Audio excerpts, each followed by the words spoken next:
সরস্বতী নদী তীরে কল্পনায় ঘিরে ঘিরে, সরস্বতী নদী তীরে কল্পনায় ঘিরে ঘিরে, আলপনায় আঁকা উঠোন পেরিয়ে যদি বসতে দাওয়ায়,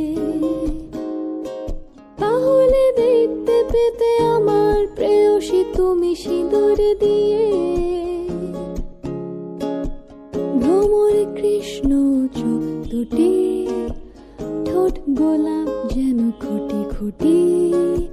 ভ্রমর কৃষ্ণ চোখ দুটি, ঠোঁট গোলাপ যেন খুঁটি খুঁটি। বসতে দিত সে যে সীতা পাটিতে কত যত্ন করে।